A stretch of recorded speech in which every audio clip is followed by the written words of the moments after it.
Oh pardon, vous étiez là. Bonjour. Bonjour à tous. Bienvenue dans cette émission spéciale du Mac de la Science. Bienvenue chez moi, en fait, dans mon bureau, parce que vous allez voir qu'il n'y a pas besoin d'avoir un laboratoire comme décor, pas besoin de porter une blouse blanche, d'utiliser des mots compliqués, d'avoir fait de longues études pour comprendre et pour aimer les sciences. Vous allez voir que la curiosité n'est pas un vilain défaut. Le cerveau humain est encore un mystère. Ces millions de milliards de connexions laissent les scientifiques perplexes. Et quand le cerveau est malade, tout peut-il se soigner par la chirurgie ou les médicaments, ou faut-il plutôt croire à la psychothérapie? Pour en parler avec nous, nous recevrons Roland Jouvent, psychiatre à l'hôpital de la Salpêtrière. Il dirige une unité de recherche sur les émotions et nous expliquera ce qui se passe dans notre cerveau lors d'une thérapie. La seconde invitée, Alexandra Rivière, psychologue et psychothérapeute, spécialiste des traitements basés sur la réalité virtuelle, nous expliquera comment les nouvelles technologies peuvent vaincre les troubles psychiques.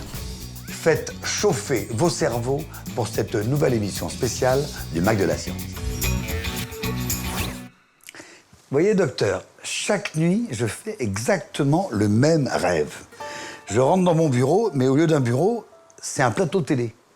Il y a des gens partout, ils sont silencieux, ils me regardent, ils ont l'air d'attendre que je parle. Il y en a qui me fixent avec des caméras, et puis ils épient mes moindres faits et gestes. Et moi, je suis là, au milieu de tout ça, je sais pas quoi dire, et je suis pris au piège, un peu comme tétanisé, quoi. J'ai le souffle coupé. Et à ce moment-là, je me réveille. Ouais. Oui, je sais que la psychanalyse, c'est la science de l'inconscient. Donc, vous allez tenter de réduire ma souffrance en dénouant les conflits psychiques par la parole et par l'analyse des lapsus et des rêves, c'est ça? Oui, je comprends bien votre point de vue. Mais pour moi, quel esprit scientifique, docteur. Mon cerveau, c'est rien qu'un énorme ordinateur, vous voyez? Un ensemble de mécanismes qui font que la matière, elle devient conscience.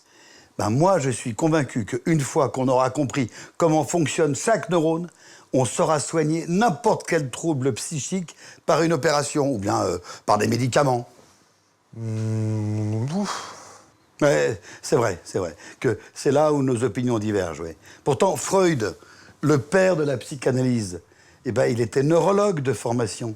Lacan, autre psychanalyste super célèbre, il a puisé, lui, dans la théologie, la cybernétique, la linguistique, même les mathématiques. Tout ça pour enrichir la psychanalyse. Exactement. Vous ne pouvez pas dire. Moi, je demande qui croire. Les neurosciences ou bien la psychanalyse? L'imagerie médicale ou le divan? Parce que ni vous, ni les neuroscientifiques, ils savent me dire ce qui ne va pas chez moi. Je vous explique. Très bien. On a près de 100 milliards de neurones dans notre cerveau qui communiquent entre eux par des synapses, des connexions, si vous voulez, d'accord? Quand un courant électrique traverse cette connexion, ça libère des neurotransmetteurs chimiques. Ça va aller porter l'information au neurone qui est voisin. Rendez-vous compte que dans notre cerveau, il y a 1 million de synapses. Le nombre de circuits neuronaux possibles, il est de 10, suivi de 1 million de zéros. C'est-à-dire plus d'étoiles et de planètes connues dans tout l'univers. Ouais. Mais vous voyez, pour vous, l'inconscient, ça se forme par rapport à notre rapport au monde, selon nos expériences, nos sensations, notre vécu, nos émotions. Quelque chose qui est toujours en mouvement. Pour nous, les scientifiques, les synapses, c'est un peu ça. Le fait qu'elles se fassent, elles se défassent au cours de notre vie, ça prouve qu'on n'est pas que déterminé par nos neurones. Bien au contraire, on les façonne au cours de notre vie. Grâce aux synapses, vous voyez, il y a de l'espoir. On peut peut-être s'entendre tous les deux sur certains points. Voilà une approche qui nous rapproche. Oui, je sais, oui, j'ai compris. On arrive à la fin de la séance, je sais. Mais quand même, une dernière chose.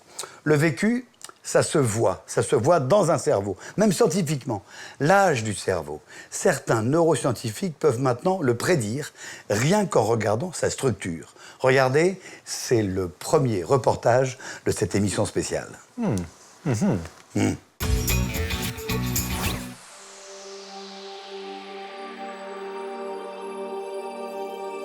De même que l'on peut déterminer l'âge d'un arbre en comptant les cernes du bois, des scientifiques essaie aujourd'hui d'estimer l'âge de notre cerveau. Pour le docteur James Cole, du Collège impérial de Londres, le cerveau n'a pas nécessairement l'âge de notre corps. Certains ont un cerveau relativement jeune, d'autres affichent un vieillissement précoce. Ce qui est passionnant avec notre cerveau, c'est qu'il ne fait pas que rétrécir avec l'âge. Il y a beaucoup d'autres caractéristiques qui varient. Et on a utilisé plusieurs types de scans cérébraux pour étudier ces caractéristiques. Le métabolisme, par exemple, l'énergie dont le cerveau a besoin, change avec l'âge. Les connexions entre les différentes parties du cerveau changent aussi. Le schéma du flux sanguin est modifié. Tout change et on peut s'en rendre compte avec différents types d'imagerie par résonance magnétique. L'idée sur le long terme est de combiner ces IRM pour rendre notre technique plus précise et mieux caractériser le vieillissement du cerveau selon tous les angles. Pour mener cette recherche, le Dr Cole a entraîné son algorithme sur plus de 2000 IRM en accès public. Puis il s'est intéressé à une cohorte, c'est-à-dire à un ensemble d'individus nés en 1936 et qui ont passé une IRM en 2010, à l'âge de 73 ans. Pour les 669 personnes étudiées, le Dr Cole a donc été en mesure de calculer un âge cérébral. En utilisant la technique mise au point sur des cerveaux sains, on a regardé les scans de personnes d'Édimbourg pour faire une prédiction de l'âge qu'ils auraient selon notre modèle. Et on a comparé la prédiction à leur âge réel, et on a regardé la différence entre l'âge chronologique et l'âge cérébral. Et en gros, plus votre cerveau est âgé, plus grand est l'écart entre les deux âges, plus il y a de chances pour que vous soyez en mauvaise santé. Et en effet, les sujets dont l'âge cérébral était supérieur à leur âge réel avaient de moins bons résultats aux tests physiologiques. Ils avaient moins de force, moins de souffle et moins d'endurance, s'ils n'étaient pas déjà décédés. Les chercheurs de l'étude sont alertés quand un membre de la cohorte meurt. Et aujourd'hui, près de 10% de ces 600 personnes qui avaient passé cette IRM en 2010 sont décédées. Et il y a un lien entre ces morts et les écarts d'âge réel et cérébraux. Plus le cerveau était vieux, plus ils étaient susceptibles de mourir tôt. Les causes de la mort ne sont pas nécessairement cérébrales. Le vieillissement du cerveau ne cause pas la mort, mais c'est plutôt un témoin de ce qui peut clocher dans le reste du corps.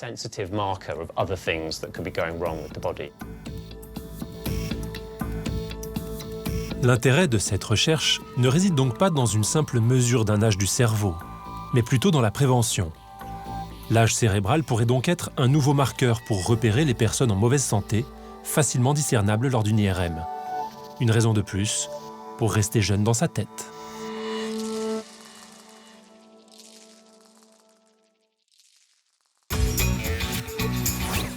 Premier invité de cette émission spéciale du MAC de la Science, Roland Jouvent. Bonjour. Bonjour. Vous êtes psychiatre, chef de service, et vous dirigez à la Pitié-Salpêtrière, à l'hôpital, un service spécialisé dans les émotions. D'abord, est-ce qu'il y a un siège des émotions? Est-ce que, comme on le disait parfois, il y a la colère, là la timidité, là la parole, là le...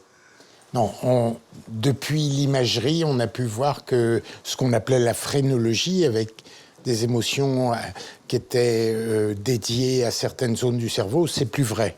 Ce qu'on sait, c'est qu'il y a des parties anciennes du cerveau qui sont issues du règne animal. C'est les tripes. Ça, c'est dans les parties basses du cerveau anciennes. On n'a pas beaucoup évolué depuis la MIP, quoi, en gros. Faudrait vous montrer des résultats d'imagerie cérébrale de Semir Zeki qui montrent que l'amour, c'est dans les tripes. La situation amoureuse, quand vous faites l'imagerie cérébrale d'amoureux... C'est pas là. Vous leur montrez des photos de leur amoureuse, il n'y a rien dans le cortex, tout est dans le sous-cortex, dans les régions d'attachement. Vieux cerveau. Oui. Et par-dessus, il y a un cerveau plus intellectuel, plus réflexif, plus métacognitif, comme on dit maintenant, qui, lui, a plus tendance à se comporter comme un ordinateur un peu anémotionnel, pas trop émotionnel. Et c'est le dialogue entre les deux qui fait les choses. Et c'est le dialogue qui se fait mal entre les deux qui fait que je me sens pas bien. Parfois. Et vous donnez deux exemples formidables, le burn-out et la dépression, par exemple. Mais le burn-out peut être considéré comme un emballement de l'ordinateur qui ne tient plus compte des besoins physiques, donc animaux, donc terriens d'un individu. Et donc on devient de plus en plus stressé parce qu'on n'a plus les piles pour tenir l'appareil. Du coup, on triche et on utilise l'anxiété comme un stimulant. Du coup, on dort mal parce que la nuit, on pense encore à ce qu'on doit faire le lendemain ou ce qu'on a fait pas bien le jour même. Et du coup, l'animal craque et verse dans la dépression, c'est-à-dire j'en peux plus, je craque. Pour les déprimés, un des effets essentiels, c'est de redonner au sommeil ses vertus réparatrices. C'est-à-dire un sommeil de qualité qui fait... Chez le déprimé, le chargeur de téléphone ne marche plus bien. Donc le matin, il n'est pas rechargé, le téléphone. Donc le gars, il se traîne, il fait comme il peut jusqu'au soir. Et il attend le soir. Un type qui est plus déprimé, le matin, il est moins fatigué que le soir. C'est un des grands signes les plus fiables de la dépression, c'est d'être fatigué le matin au réveil plus que le soir. Et d'aller voir presque un peu mieux le soir. Ça, c'est pas normal. Normalement, on est bien en forme le matin et fatigué le soir. La tristesse, ou même la dépression, ça me permet de digérer, de me prendre le temps de m'adapter à la réalité. Les émotions, c'est adaptatif. Ça sert à Si je vivre. suis en colère, si vous m'énervez, c'est normal que je sois en colère, ça me soulage. Tandis que si vous m'énervez et que je suis pas en colère, je vais faire un ulcère de l'estomac. C'est ça l'idée. Si je fais mince, ben là, j'ai défoulé ma tension intérieure. Et vous allez mieux. Et je vais mieux.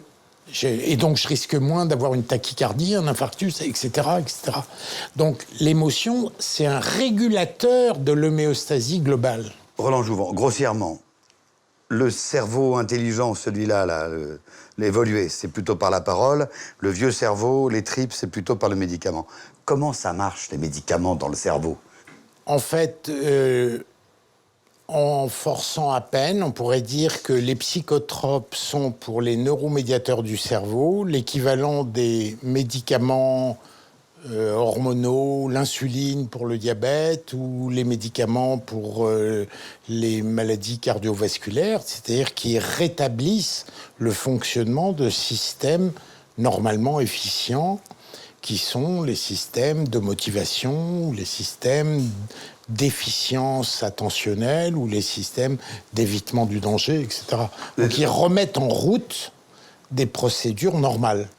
Alors l'idée à retenir qui est importante, c'est parce qu'il n'y a pas concurrence entre les médicaments d'un côté et les médecines de l'esprit de l'autre. Parce que les médicaments n'agissent pas au même niveau. Les médicaments agissent sur l'animal en nous, sur les tripes.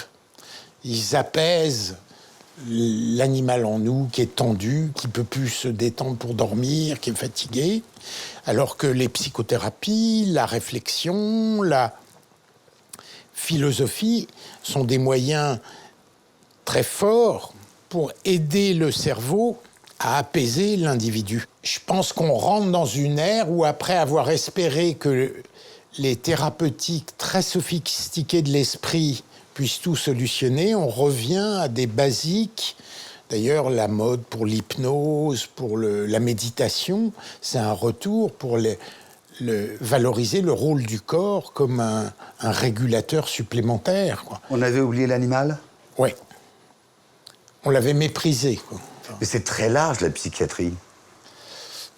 C'est en continuité avec la psychologie, avec... Je crois qu'on revient à l'idée qu'il n'y a pas les malades d'un côté et les gens normaux de l'autre, comme en cardiologie, c'est-à-dire l'hypertendu, ça commence à 14, mais enfin, celui qui a 13,8, il est quand même un peu... Donc on pourrait s'intéresser à lui autant que celui qui a 14. Ben, c'est pareil, je crois, en psychiatrie. Merci, professeur Roland Jouvent, d'avoir été notre invité. On a bien compris avec vous que soigner le cerveau, c'est pas aussi simple que ça. Aujourd'hui, on se sert, on l'a vu avec vous, des nouvelles technologies pour soigner. La médecine chirurgicale, par exemple, travaille toujours plus en précision. Mais la médecine, elle se repose aussi de plus en plus sur la réalité virtuelle. L'exemple que vous avez donné n'est pas le seul. Pour soigner les troubles psychiques ou même les accidents cérébraux, la VR peut être utile. Regardez. La réalité virtuelle est chaque jour de plus en plus tangible. Les casques, les lunettes et même les tenues pour ressentir les mondes de synthèse se démocratisent. À tel point que ce qui était auparavant une technique d'immersion vidéoludique trouve de nouvelles applications inattendues. À l'Université de New York, des chercheurs utilisent la réalité virtuelle pour soigner. Les patients, comme Marilyn Musco, souffrent d'un dysfonctionnement de l'oreille interne. Suite à un traumatisme, le cerveau n'analyse plus correctement les informations d'équilibre envoyées par les petits otolithes de l'oreille interne. Résultat, Marilyn est souvent prise de vertiges et de nausées. L'idée du docteur Lubetsky est d'associer la réalité virtuelle et des techniques de maintien de l'équilibre pour corriger le fonctionnement du cerveau. Ce que je fais, c'est utiliser les environnements de réalité virtuelle en conjonction avec un tapis à pression et un logiciel de tracking de la tête pour analyser et traiter des problèmes d'équilibre. Ces problèmes ont des causes sensorielles. On parle donc d'intégration sensorielle pour l'équilibre. Ce tapis est une sorte de caméra pour mesurer la pression. Quand vous vous tenez debout dessus, on peut voir si vous agitez vos orteils, si vous vous appuyez sur vos talons ou si vous marchez, un peu comme la carte du maraudeur dans Harry Potter. Si quelqu'un marche sur le tapis, vous le voyez. L'expérience demande donc de faire preuve d'équilibre, de réactivité et aussi de s'accoutumer à cet équipement peu traditionnel.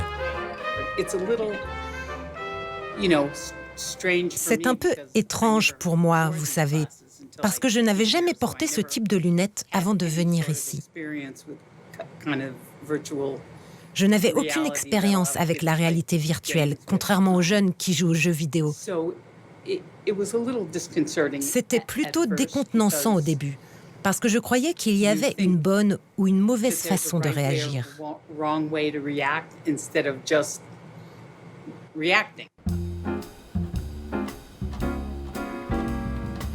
L'exercice a pour but de stimuler le cerveau par des expériences en apparence réelle, mais surtout de redonner confiance aux patients. Vous remarquez des choses. Je suis à mon bureau, assise comme tout le monde, et je me lève pour traverser la pièce et aller chercher quelque chose.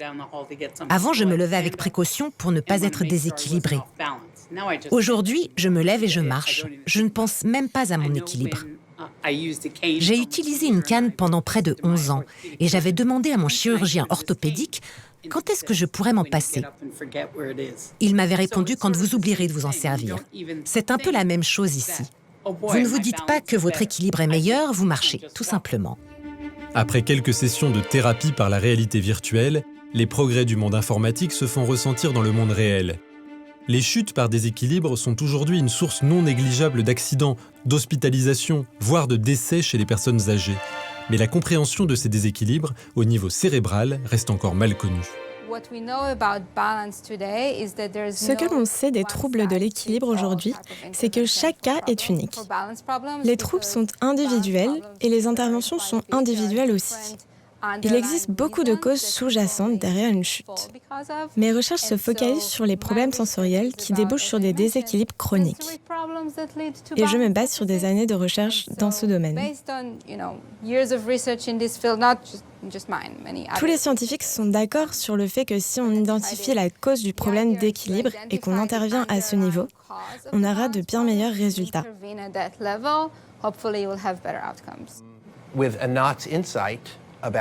Avec l'approche d'Anat Lubetsky, qui combine le visuel et le tactile, on peut fournir un instrument très puissant, non seulement pour repérer lequel des 5 sens est concerné, mais aussi proposer un système d'entraînement bon marché.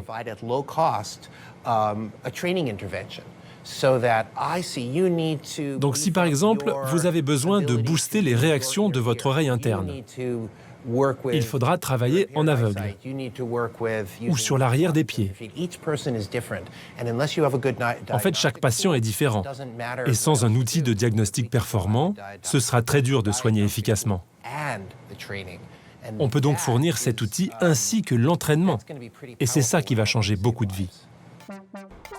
En simulant des situations réelles avec des images de synthèse, la réalité virtuelle peut permettre de soigner des phobies ou des dysfonctionnements cérébraux. Malgré son nom, La réalité virtuelle devient donc un outil thérapeutique aux effets particulièrement tangibles. La seconde invitée de cette émission spéciale du MAC de la Science est psychologue clinicienne. Alexandra Rivière, bonjour. Bonjour. Vous êtes une psychologue pas tout à fait comme les autres. Bah oui, vous êtes moderne. Enfin, vous utilisez des moyens très modernes. On connaît la parole. Vous êtes arrivé avec un casque.